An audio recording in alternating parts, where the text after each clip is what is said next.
गट्टू फटाकड्या फोडतोय.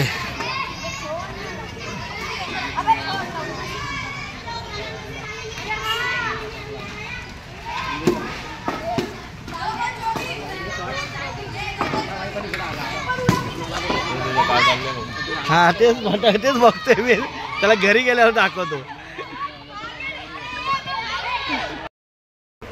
शुभ संध्याकाळ मंडळी, शुभ संध्याकाळ. मी स्वप्नील कात्रड आपल्या सगळ्यांचं स्वागत करतो आपल्या लाडक्या यूट्यूब चॅनलमध्ये, ज्याचं नाव आहे मी मनाचा राजा. तर कसे आहात मंडळी? मजेत आहात ना? मजेतच असायला हवं. तर मंडळी काय चाललं आहे तुमचं सगळ्यांचं? कसं आहात? काय दिवाळीची तयारी, कलर काम, साफसफाई काय चाललं काय? आमच्याकडे तर अजून काय नाही. सध्या आपण एका गोष्टीमागे जरा जास्त बिझी आहोत. झालं आहे आता मेन तुम्हाला तेच बोललो, पैशाचं काम आहे ते जर आता एका ठिकाणी आणलं आहे. थोडंसं जास्त फायनान्सची गरज आहे. तर असं बघूया, तरी पण काही प्रयत्न करू, नक्कीच करू. तर मंडळी तुम्ही एक गोष्ट ऐकली होती, आपण म्हणायचो, आपण कुणी ती गोष्ट पाहिली नाही. जसं डायनॉसॉर आपण कुणी पाहिले नाहीत, ते होते याच्यावर आपला विश्वास आहे कारण ते पुस्तकांमध्ये सापडते त्याची नोंद, आणि त्याच्यावर विश्वास आहे. आणि ते लुप्त झाले, ती प्रजा, ती त्यांची जमात होती ती लुप्त झाली. काही दिवसांनी अशा बऱ्याचशा गोष्टी होत्या, जसं माकडाचं शेपूट, तेही लुप्त झालं. त्यापासून माणूस डेव्हलप झाला. अशा काही गोष्टी लुप्त होत गेल्या.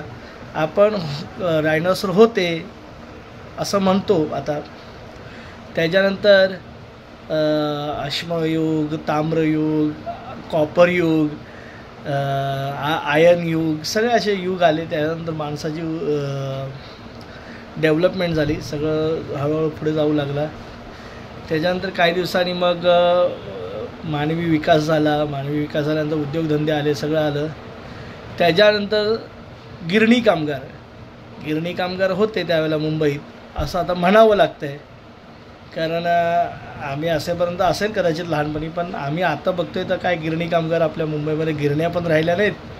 आणि गिरणी कामगार होते यावर आता फक्त पुस्तकांमध्येच नोंद सापडते, पिक्चरमध्येच बघायला भेटतात, एवढंच. तसंच आहे मंडळी. आता एक गोष्ट आपल्या सामान्यांच्या जीवनातनं आता कदाचित लुप्त होण्याच्या मार्गावर आहे असं म्हणायला काही हरकत नाही. तर ती गोष्ट आहे मंडळी आपल्या सगळ्यांच्या आयुष्यातला एक अविभाज्य घटकच असं म्हणावा लागेल. पण आता तो अविभाज्य घटक राहील की नाही काय माहीत नाही. तर फार पूर्वी लोक म्हणायची, अरे सोनं करून ठेवा, संकटकाळी, कठीण काळी उपयोगाला पडतं. आणि लोक सोनं करायची. पहिलं सोनं करणं म्हणजे एक आम बात होती, एक प्रत्येकाच्या घरात बनवलं जायचं, कारण सोनं देखील स्वस्त होतं. पण त्यावेळेला देखील लोकांकडे पैसे नव्हते. हळूहळू सोन्याच्या किमतीमध्ये वाढ व्हायला लागली. आणि आजच्या तारखेला 1,24,000 रुपये प्रतितोळा अशी किंमत आता बाजारामध्ये झालेली आहे. सोन्याची किंमत भरपूर वाढली, प्रचंड वाढली मंडळी. आता 10 ग्राम सोनं जर घ्यायचं असेल तर आपल्याला 1,24,000 आणि वरती मेकिंग चार्जेस, घंटावळ ज्याला म्हणतो, ते आपल्याला मोजावे लागतील. म्हणजे जवळजवळ नाही म्हटलं तरी 1,30,000च्या घरात ते गेलेलंच आहे, किंवा जास्त जाईल त्याहून. तर आता करायचं काय? आता आपण सोनं ना बनवू शकत आपल्यासारखा सामान्य माणूस.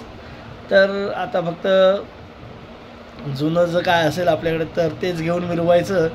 आता नवीन गोष्टी घ्यायच्या भानगडीत तर काय पडायचं नाही. हां, एक ॲज अ इन्व्हेस्टमेंट म्हणून आपण त्याकडे बघू शकतो.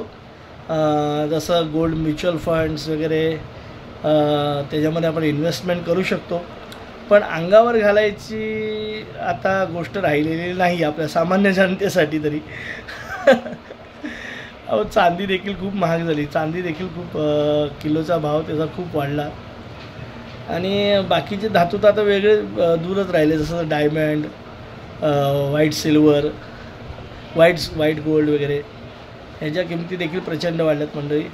तर आताच मगाशी एक बातम्यांना बघत होतो, आजचा भाव होता 1,24,000 प्रतितोळा. काय गोष्ट आहे ना मंडळी. आता लगीन सराई, पूर्वी लग्न म्हणले की लोक सोनं बनवायचं म्हणजे बापरे बाप, खूप हे असायचं. पण आता मंडळी जर तुम्ही 1 तोळा सोनं बनवलं तर त्यात अख्खं अर्धं लग्न होईल, एवढी आता इन्व्हेस्टमेंट करावी लागेल. त्यामुळे आता सोनं लांबच ठेवा, सोन्याची हौस आता बंद करा. एक नकली बँटेक्सचे दागिने घालणं काही गैर नाही आता. आणि आता ती फॅशन म्हणून का होईना, पण फॅशन म्हणून नाही, बँटेक्स आता जीवनाचा अविभाज्य घटकसुद्धा होईल आपल्या सामान्य लोकांच्या. तर सोन्याच्या किमती ह्या प्रचंड वाढत गेल्या. आपल्या हातात तर राहिलं नाही मंडळी. तर आपल्या सामान्य लोकांच्या जीवनात आता सोनं हळूहळू का होईना नामशेष होईल. पुढची आपली येणारी पिढी कदाचित म्हणेल सोनं होतं. जसं आपण म्हणतो फार पूर्वी भारतामधनं सोन्याचा धूर निघायचा, तो धूर तर आता काय बघायला भेटत नाही. पण सोनंसुद्धा आता बघायला पथात पडायला भाग्य लागेल. असं मंडळी सोन्याचा विषय भरपूर झाला, पण एक आपल्या उलाढ आला आहे. थोडं का होईना आपण म्हणतो ना, अरे यार थोडं का होईना असावं सोनं आपल्याकडे, पण आता ते आपल्या आवाक्याबाहेर जात चाललं आहे हे नक्की. अजून काय काय गोष्टी बघाव्या लागतील. तर चला मंडळी, आता या व्हिडिओमध्ये इथेच थांबायची वेळ झाली आणि पुन्हा भेटू उद्या सकाळी. तोपर्यंत tata, bye bye, good night, शुभरात्री.